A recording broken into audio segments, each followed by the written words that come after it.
पद्मिनी एकादशी की कथा के अनुसार त्रेता युग में महिष्मती नाम की नगरी में एक राजा राज्य करता था। उस राजा के 100 रानियां थीं, पर उनमें से किसी को भी योग्य पुत्र नहीं था। तब राजा ने सम्मान पूर्वक ब्राह्मणों को आमंत्रित किया और पुत्र प्राप्ति हेतु यज्ञ करवाए, किंतु सब व्यर्थ रहे। अंत में दुखी होकर राजा तपस्या करने के लिए वन में चले गए। उनकी एक रानी, जो राजा हरिश्चंद्र की पुत्री प्रमदा थी, वह भी अपने पति के साथ गंधमादन पर्वत पर चली गई।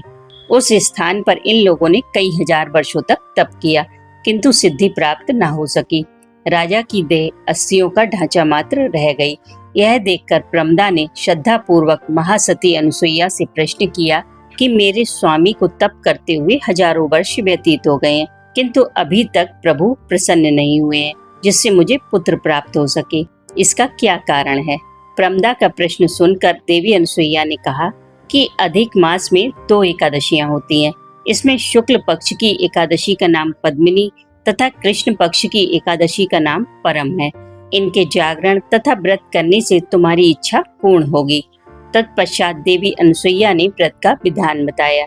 रानी प्रमदा ने देवी अनुसुईया के अनुसार एकादशी का व्रत एवं रात्रि में जागरण किया। इससे भगवान विष्णु उस पर बहुत प्रसन्न हुए और वरदान मांगने को कहा। तब रानी ने कहा कि प्रभु, आप यह वरदान मेरे पति को दीजिए। रानी प्रमदा का वचन सुनकर भगवान विष्णु ने कहा, हे रानी, मुझे मलमास अत्यंत प्रिय है, उसमें भी एकादशी तिथि मुझे सर्वाधिक प्रिय है। इस एकादशी का व्रत तथा रात्रि जागरण तुमने विधान पूर्वक किया है, इसलिए मैं तुम पर अति प्रसन्न हूँ। इतना कहकर भगवान विष्णु ने राजा से कहा, हे राजन, तुम अपना इच्छित वर मांगो। भगवान विष्णु के अमृत वचन सुनकर राजा ने कहा, हे प्रभु, आप मुझे सर्वोत्तम, सभी के द्वारा पूजित तथा आपके अतिरिक्त देव, असुर, मनुष्य आदि से अजय पुत्र प्रदान करें। राजा को इच्छित वर देकर प्रभु अंतर्ध्यान हो गए।